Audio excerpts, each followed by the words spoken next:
আসসালামু আলাইকুম। আজকে বাসা থেকে বেরোয় দেখি রোড পুরো ফাঁকা।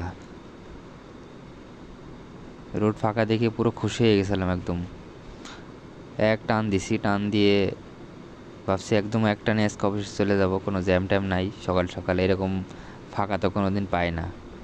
কিন্তু সামনে গিয়ে খুবই হতাশ আমি। সামনে গিয়ে দেখি যে না, এইটুকু রাস্তা শুধু ফাঁকা ছিল, ফ্লাইওভারটুকু শুধু ফাঁকা ছিল। সামনে প্রচণ্ড জ্যাম, একটু পরে দেখলেই বুঝতে পারবেন। এই যে ছোট রাস্তা দিয়ে ঢোকাই দিচ্ছি, কিছু করার নাই। সামনে প্রচুর জ্যাম, এই জ্যাম ঠেলে যদি যাইতে হয় তাহলে 11টা বাজবে অফিস যাইতে। তাই ছোট রাস্তা দিয়ে সবার মতো প্রতিদিনের মতো ঢোকাই দিচ্ছি আর কি, কিছু করার নাই। এরপরেও সামনে দেখি অনেক জ্যাম, মাত্রা অতিরিক্ত জ্যাম।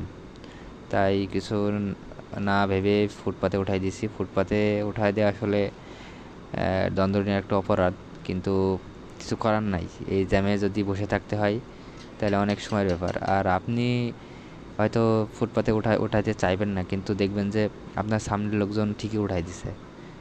সো আপনি সেই পিছেই পড়ে থাকবেন, তাহলে লাভটা হলো কি? কোনো লাভ নাই তো।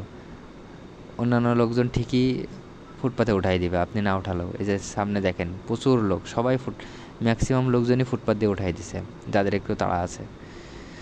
তো ফুটপাতে উঠাই দিয়ে ফুটপাতে সিরিয়াল থাকে না মোটামুটি। তাহলে কী পরিমাণ জ্যাম আজকে চিন্তা করেন।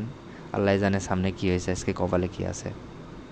এই যে সেনাবাহিনীর একজন সদস্য, উনিও উঠাই দিছে, উনিও মূলত এমপিও।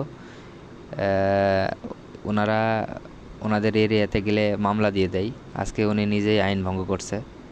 যাই হোক, এগুলো বলার কিছু নেই, যার যার জায়গায় শেষে বাঘ আর কি। তো আস্তে আস্তে নিচের দিকে নামাই দিচ্ছি, কারণ সামনে যাওয়া যাবে না, সামনে কোনো কাটা নাই। তো সামনের দিকে আগাচ্ছি আস্তে আস্তে। আগাইলে বুঝতে পারবো আসলে রাস্তার আজকে কী কন্ডিশন। তো সামনে আগায় দেখি আজকে ঘটনা যেটা ঘটছে সেটা আপনারা একটু সামনে গেলেই বুঝতে পারবেন। আজকে দেখতেছি সামনে সেনাবাহিনী যে রাস্তা আটকায় রাখছে। ছোটো যে লেন আছে মোটরসাইকেল এবং ছোটো যে যানবাহনগুলো আছে এগুলো যাওয়ার, এই লেনটা আটকায় রাখছে। কারণ কি বুঝলাম না। পরে জানতে পারলাম আজকে এই রাস্তা দিয়ে নাকি